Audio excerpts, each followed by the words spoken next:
Hello बच्चों, welcome to StudySM education. इस video में हम बच्चों क्लास 12 यूपी बोर्ड का आइटम फ्रेज और फ्रेजल वर्ब्स को डिस्कस करेंगे। तो चलिए बच्चों इस वीडियो को शुरू करते हैं। जैसा कि बच्चों ये आइटम फ्रेजेस और फ्रेजल वर्ब्स की सीरीज़ का सेकंड पार्ट है। फर्स्ट पार्ट मैंने पहले ही अपलोड कर दिया है। बच्चों अगर आपने वो पार्ट नहीं देखा है तो आप उसको प्लेलिस्ट से देख सकते हैं। तो चलिए इस पार्ट को हम शुरू करते हैं। जैसे हमारा फर्स्ट क्या है बच्चों, I am sure they will fight tooth and nail. यहाँ पे बच्चों यहाँ पे जो फ्रेज क्या यूज़ हुआ है, tooth and nail for their rights. मतलब मैं श्योर हूँ कि, अब जैसे यहाँ पे टूथ एंड नेल के पहले चलिए इसकी मीनिंग देख लेते हैं, क्योंकि हमें मीनिंग ही इसकी लर्न करना है। टूथ एंड नेल की मीनिंग क्या होती है, विथ ऑल देयर माइट, मतलब पूरी शक्ति से। मतलब ऑल देयर माइट मीन्स क्या होता है, माइट मीन्स क्या होता है बच्चों, शक्ति, पूरी शक्ति। और देयर जैसा कि यहाँ पे हम अपनी यहाँ पे मतलब अपनी जितनी है, I am sure they will, मतलब जो दे है उसके लिए यहाँ पे क्या यूज़ हुआ है, दे का देयर अपना।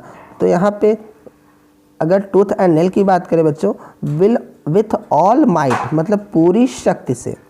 तो चलिए अब इसको हम अपने सेंटेंस में मीनिंग निकालने की कोशिश करते हैं। जैसे क्या है, I am sure they will fight tooth and nail for their rights. मतलब मैं श्योर हूँ कि वे अपने राइट्स के लिए, अपने अधिकारों के लिए, राइट्स मीन्स क्या होता है बच्चों, अधिकार, मतलब अपने अधिकारों के लिए पूरी शक्ति से, मतलब अपनी पूरी शक्ति से फाइट करेंगे। तो टूथ एंड नेल्स की मीनिंग क्या होगी बच्चों, विथ ऑल माइट्स, मतलब पूरी शक्ति से। उसके बाद बच्चों हमारा जो सेकंड है वो क्या है, the time is running out you must look sharp. मतलब जो टाइम है वो बीतता चला जा रहा है। अब यहाँ पे लुक शार्प, चलिए इसकी मीनिंग देखते हैं। तो लुक शार्प की मीनिंग जैसे क्या होता है बच्चों, मेक हास्ट, मतलब जल्दी करना। मेक हास्ट मीन्स क्या होता है, जल्दी करना। तो जो टाइम है, चलिए इसकी मीनिंग को हम देखते हैं। सेंटेंस में क्या हो जाएगा, the time is running out, मतलब जो टाइम है वो बीतता चला जा रहा है। यू मस्ट लुक शार्प, तुम्हें जल्दी करनी चाहिए, मतलब तुम्हें अपने कामों में, मतलब जो भी तुम्हारा काम बचा हुआ है उसको जल्दी से पूरा कर लेना चाहिए। जैसे कि हम जानते हैं कबीर का दोहा जो है क्या है, काल करे सो आज कर, आज करे सो अब, पल में पल्ले होगी बहुरी करेगो कब। तो चलिए आगे देखते हैं इसी दोहे के साथ। जैसे हमारा थर्ड क्या है, at party he is always in high spirit. अब यहाँ पे क्या यूज़ हुआ है बच्चों, इन हाई स्पिरिट्स। तो इन हाई स्पिरिट्स के मतलब क्या होता है बच्चों, चीयरफुल, मतलब खुश होना। तो इन हाई स्पिरिट्स का मतलब क्या होता है, चीयरफुल मीन्स खुश होना। अब चलिए हम अपने सेंटेंस में इसकी मीनिंग को देखते हैं। तो क्या हो जाएगा, एट पार्टी, मतलब पार्टी में, he is always in high spirits, मतलब वह हमेशा ही चीयरफुल रहता है, मीन्स वह हमेशा ही खुश रहता है। और उसके बाद हमारा फोर्थ क्या है बच्चों, having patience you can get over your misfortune. तो यहाँ पे हमारा कौन सा फ्रेजल वर्ब यूज़ हुआ है बच्चों, गेट ओवर। तो गेट ओवर की मीनिंग क्या होती है बच्चों, टू गेट विक्ट्री, मतलब विक्ट्री पाना। तो अब चलिए इसकी मीनिंग को हम अपने सेंटेंस में देखते हैं। तो क्या हो जाएगा, हैविंग पेशेंस, मतलब पेशेंस रख कर, यू कैन, पेशेंस मतलब धैर्य, पेशेंस क्या होता है बच्चों, धैर्य। तो धैर्य रख कर, पेशेंस रख कर, you can get over your misfortune, आप अपने मिसफॉर्चून मतलब क्या होता है बच्चों, जो दुर्भाग्य कहते हैं हिंदी में। तो जो मिसफॉर्चून, जो अपना दुर्भाग्य होता है, मिसफॉर्चून होता है, उस पर विक्ट्री पा सकते हैं, मतलब उस पर विजय पा सकते हैं। उसके बाद क्या है बच्चों, मतलब जो मिसफॉर्चून है उसको सही कर सकते हैं, उसको ठीक कर सकते हैं। तो गेट ओवर मीन्स क्या हो गया बच्चों, टू गेट विक्ट्री। और उसके बाद हमारा नेक्स्ट क्या है, we should not look down upon lepers. अब यहाँ पे लुक डाउन अपॉन, क्या कौन सा फ्रेज है, लुक डाउन अपॉन। तो इसकी मीनिंग क्या होती है बच्चों, डिस्पाइज, टू डिस्पाइज, मतलब क्या होता है, घृणा करना, किसी चीज़ से घृणा करना, नफरत करना, किसी चीज़ को देखकर घृणा करना। उसके लिए हम क्या यूज़ करते हैं, लुक डाउन अपॉन। और यहाँ पे लेपर्स मीन्स क्या होते हैं बच्चों, जो कोढ़ी होते हैं, कोढ़ी होता है, वैसे आप कैसे बताएं, एक बीमारी टाइप के होते हैं जिसको देख कर लोग देखना नहीं चाहते हैं, पसंद नहीं करते, लोगों को अच्छा नहीं लगता है कोढ़ियों को देखना। तो लेपर्स तो बीमारी टाइप का है, समझ लीजिए। उसके बाद चलिए देखते हैं इसकी मीनिंग क्या होती है। We should not look down upon lepers, मतलब हमें जो लेपर्स होते हैं, जो कोढ़ी होते हैं, उन्हें देखकर घृणा नहीं करनी चाहिए, मतलब उन्हें देखकर डिस्पाइज। तो लुक डाउन अपॉन की मीनिंग क्या होगी बच्चों? टू डिस्पाइज, मतलब घृणा करना। तो हमें कोढ़ियों को देखकर घृणा नहीं करनी चाहिए। उसके बाद हमारा जो नेक्स्ट क्या है बच्चों, जो 6 है, in these hard days it is difficult to make both ends meet, मतलब इन हार्ड डेज में, मतलब इन मुश्किल दिनों में। अब यहाँ पे जो हमारा फ्रेज़ क्या है, to make both end meets, मतलब क्या है? To live within one's income, मतलब किसी की आय में रहना। मतलब जैसा अब यहाँ पे वंस का मतलब एक नहीं होता बच्चों, मतलब किसी की। वंस मीन्स क्या है? किसी की। एक मत समझिएगा इसकी मीनिंग। वंस मीन्स क्या होता है? किसी की, मतलब किसी की आय में, मतलब आय पर ही सिर्फ ज़िंदा रहना, अपनी सभी ज़रूरतों को पूरा कर लेना। जैसा कि यहाँ पे बहुत ज़्यादा महंगाई चल रही है, तो इस मतलब इन मुश्किल दिनों में किसी की आय पर सरवाइव करना, रहना बड़ा मुश्किल होता है। बड़ा इट इज़ डिफ़िकल्ट, मतलब बहुत मुश्किल होता है किसी की इनकम पर जीवित रहना, सरवाइव करना, मतलब अपनी सभी ज़रूरतों को पूरा करना। और उसके बाद हमारा बच्चों नेक्स्ट, तो वैसे चलिए इसकी मीनिंग, जैसे कि मीनिंग आप to make both ends meet, मतलब क्या होता है बच्चों? To live within one's income. तो आपको यही मीनिंग याद रखनी है बच्चों। उसके बाद हमारा नेक्स्ट क्या है, some policeman play fast and loose with public, मतलब जो कुछ पुलिसमैन होते हैं वो पब्लिक के साथ फास्ट एंड लूज खेलते हैं। तो यहाँ पे फास्ट एंड लूज की मीनिंग क्या होती है बच्चों?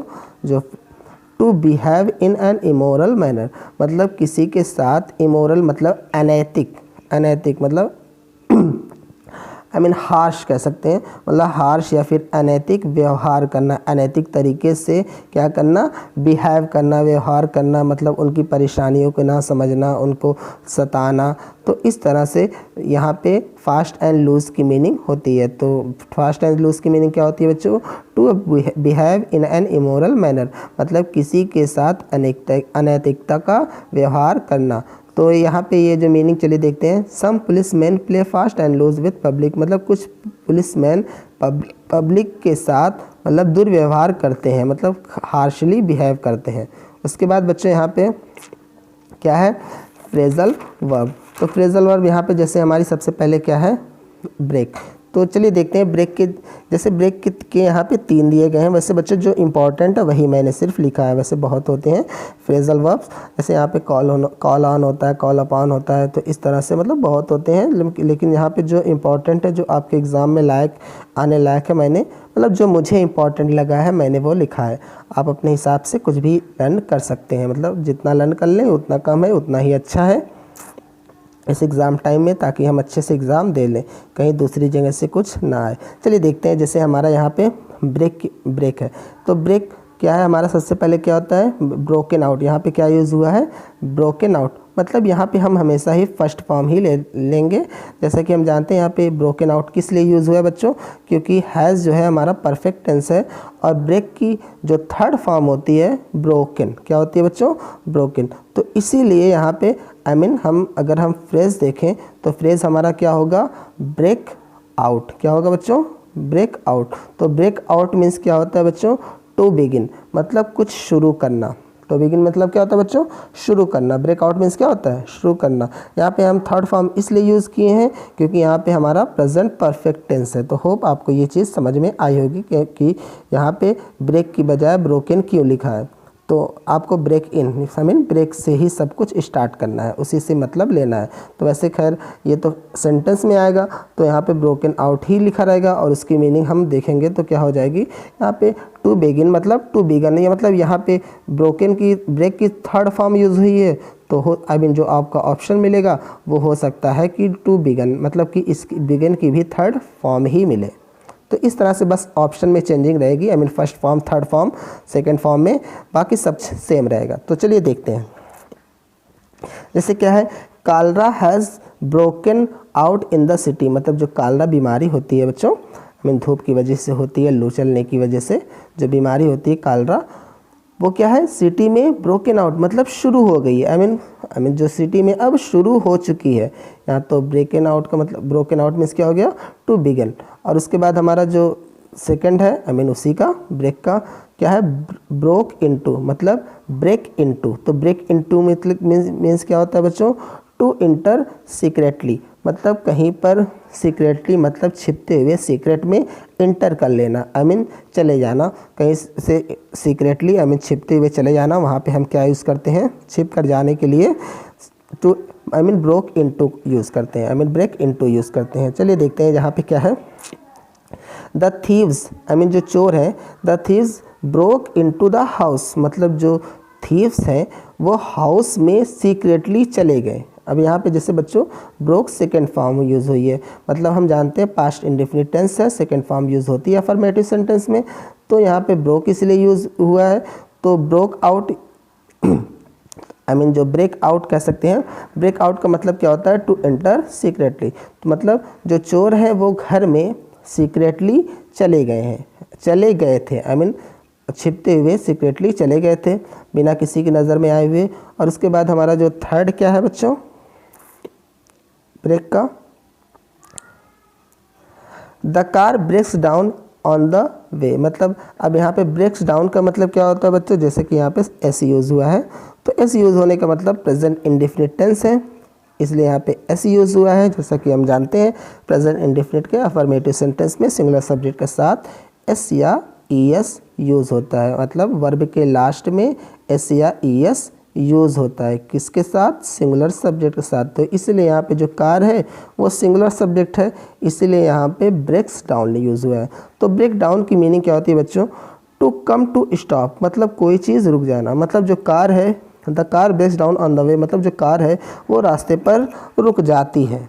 और उसके बाद हमारा बच्चों जो सेकंड है, आई मीन जो अब यहाँ पे कॉल ऑन, कॉल अपॉन, इस तरह से कॉल अप, कॉल ऑफ, बहुत से फ्रेज होते हैं, लेकिन मुझे सबसे ज़्यादा इम्पॉर्टेंट ये जो कॉल ऑन है वही लगा, इसलिए मैंने उसको लिखा। वैसे आप पूरा अच्छे से जितना भी लर्न करेंगे, मैंने पहले ही कह दिया कि जितना लर्न करें उतना ही आपको फ़ायदा होगा, उतना ही आपको बेनिफिट होगा मीन्स। चलिए आगे देखते हैं। Call on me when ever you need मतलब जब कभी भी। अब यहाँ पे कॉल ऑन मीन्स क्या होता है, टू मेक शॉर्ट विजिट मतलब आई मीन जल्दी से चले जाना, मतलब आई मीन मिलने जाने के लिए हम क्या यूज़ करते हैं, कॉल ऑन। तो call on me when ever you मतलब जब भी तुम मुझसे, जब भी ज़रूरत हो तुम मुझसे मिलने आ सकते हो, मिलने जा सकते हो, इस तरह से हम कॉल ऑन का यूज़ करते हैं, मतलब मिलने बुला सकते हो। उसके बाद जो हमारा सेकंड क्या है, एवरी क्या है, सोल्जर्स, यहाँ पे बच्चों सोल्जर्स होना चाहिए, कैप्टन, हाँ सोल्जर। जैसा कि हम जानते हैं सोल्जर की स्पेलिंग क्या होती है बच्चे, यहाँ पे स्पेलिंग गलत हो गई है, मिस्टेक से बाय मिस्टेक गलत हो गई है, तो सोल्जर की स्पेलिंग ये होती है SOLDIER, तो सोल्जर, यहाँ पे सोल्जर होना चाहिए। चलिए देखते हैं तो क्या हो जाएगा, जैसे every soldier carry out the orders of his captain मतलब जितने भी सोल्जर हैं, आई मीन जो सोल्जर हैं वो क्या करना चाहिए। यहाँ पे कैरी फ्रेज कौन सा, फ्रेजल वर्ब कौन सी यूज़ हुई है, कैरी आउट। तो कैरी आउट की मीनिंग क्या होती है बच्चों, पुट इनटू प्रैक्टिस मतलब प्रैक्टिस में लाना, मतलब आज्ञा माना कर सकते हैं। तो मतलब जितने भी सोल्जर्स हैं उन्हें क्या करना चाहिए, अपने कैप्टन्स के ऑर्डर को प्रैक्टिस करना चाहिए, मतलब अपने कैप्टन के ऑर्डर की बात, आई मीन अपने कैप्टन के ऑर्डर को मानना चाहिए, जो उनके कैप्टन करते हैं कहते हैं उन्हें उसे करना चाहिए। उसके बाद जैसे कि क्या है बच्चों, गिव अप। तो गिव अप का मतलब तो हमें पता ही है क्या होता है, टू अबैंडन मतलब क्या होता है, छोड़ देना, त्याग देना, किसी चीज़ को ख़त्म कर देना, त्याग देना, उसके लिए हम गिव अप यूज़ करते हैं। जैसे क्या है, give up your bad habits मतलब अपनी बैड हैबिट्स को, जो बुरी आदतें हैं उसको गिव अप कर दो, मतलब अबेंडन मतलब रोक दो, ख़त्म कर दो। तो ऐसे आपको बच्चों यहाँ पे टू अबेंडन, वैसे गिव अप तो आपको याद रहेगा, लेकिन टू अबेंडन मतलब जो अबेंडन है वो थोड़ा सा टफ है आपके लिए हो सकता है। तो यहाँ पे आपको इसकी मीनिंग गिव अप की याद रखनी है, लर्न कर लेनी है जैसे आपको अच्छा लगे। तो गिव अप मीन्स क्या होता है बच्चों, टू अबेंडन। उसके बाद हमारा नेक्स्ट क्या है, nobody knows about the hole and corner. यहाँ पे बच्चों, यहाँ पे जैसे कि सभी के आगे अंडरलाइन किया गया लेकिन इसके आगे नहीं हुआ है, तो यहाँ पे आप जो आई मीन जो थोड़ा सा तिरछा है उससे आप समझ सकते हैं कि यहाँ पे कौन सा हमारा फ्रेजल वर्ब है, होल्ड, होल एंड कॉर्नर। तो nobody knows about the hole and corner of this cave. तो होल एंड कॉर्नर का मतलब क्या होता है बच्चों, मतलब कोई भी इस केव के सीक्रेट के बारे में नहीं जानता है। कि मतलब ये जो होल गड्ढा कह सकते हैं, कॉर्नर मतलब किनारा, मतलब यहाँ पे दोनों की मीनिंग एक साथ क्या हो जाएगी, सीक्रेट। मतलब कोई भी इस गुफा के सीक्रेट के बारे में नहीं जानता है। उसके बाद जो हमारा लास्ट है बच्चों इस फ्रेजल वर्ब की सीरीज़ का जो लास्ट है वो क्या है, द पेरेंट्स लुक आफ्टर। तो लुक आफ्टर का मतलब जैसा कि हम जानते हैं बच्चों, केयर करना, टू टेक केयर ऑफ, क्या होता है, देखभाल करना। The parents look after their children well, मतलब जो बच्चे हैं वो जो पेरेंट्स हैं वो अपने बच्चों की अच्छी तरीके से लुक आफ्टर करते हैं, मतलब देखभाल करते हैं। तो लुक आफ्टर की मीनिंग क्या हो जाएगी बच्चों, टू टेक केयर ऑफ। यहाँ पे टेक केयर ऑफ तक आप समझ सकते हैं। यहाँ पे जो टू लगा है बार बार यूज़ हो रहा है वो टू आप हटा सकते हैं। जैसे कि हम जानते हैं वर्ब से पहले ज़्यादातर यहाँ पे जैसे अबेंडन, गिव अप मीन्स क्या होता है, अबेंडन, इसके सिनोनिम से देखेंगे तो यहाँ पे टू अबेंडन नहीं लिखा रहेगा, बस अबेंडन ही लिखा रहेगा, मेक शॉर्ट विजिट ही लिखा रहेगा। तो यहाँ पे जो टू है, लुक आफ्टर मीन्स क्या हो गया, टेक केयर ऑफ, मतलब देखभाल करना। मतलब अगर मान लीजिए हम इसे सेंटेंस में यूज़ करेंगे तो कैसे यूज़ करेंगे, the parents take care of their children well, मतलब इस टू को हम यूज़ नहीं करेंगे बच्चों।